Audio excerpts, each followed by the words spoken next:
Perfect প্লেসে যদি দিতে পারেন এবং ভালো বিনিয়োগ করতে পারেন, তাহলে মাসে ইজিলি আপনি 1 থেকে 1.5 লাখ টাকা বের করতে পারবেন। হ্যাঁ, আপনি সব খরচ বিরোজ বাদ দিয়ে যদি প্রতিদিন আপনি 3000 টাকা করেও যদি আপনার প্রফিট থাকে, তাহলে মাস গেলে আপনার 1.5 লাখ টাকা চলে আসতেছে। ব্যবসাটাতে তো আমি জয়েন করেছি প্রতিকূলতার ভিতর দিয়ে।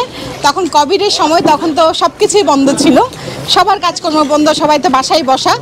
তখন হচ্ছে আমার রান্নাটা মোটামুটি সবাই খুব পছন্দ করতো এবং কি করব ভাবছিলাম যে কি করব, আসলে সমস্ত দায়িত্ব তো তখন আমার কাঁধেই ছিল, যেহেতু ওদের বাবা ছিল না। সংসারের আয় বন্ধ হয়ে গেল, কিভাবে চলবো চিন্তা করতে করতে আসলে হোমমেড ফুড দিয়ে কাজ শুরু করি। তখনই রাধিকা পেজটা ওপেন করে অনলাইনে ফুড সেল করা শুরু করি। 2011 সালের জানুয়ারির 29 তারিখে হচ্ছে আমার হাজব্যান্ড মারা যায়। তখন আমার বাচ্চারা অনেক ছোট ছিল। তখন আমি ঠিক ব্যবসা বলবো না, আমি একটা কাজের সাথে জড়িত হলাম, যেটা ছিল হচ্ছে গার্ডেনিং। আমি বাংলাদেশ এয়ারফোর্সের এনলিস্টেড ইজারাদার ছিলাম। কোভিডের সময় যেটা হলো যে আমাদের এয়ারফোর্স আমাকে ঢুকতে দেওয়া হলো না, তখন তো সব বন্ধ হয়ে গেল। তখন আমার নার্সারিটা বন্ধই হয়ে যায় আর কি, বন্ধের উপক্রম হয়ে যায়।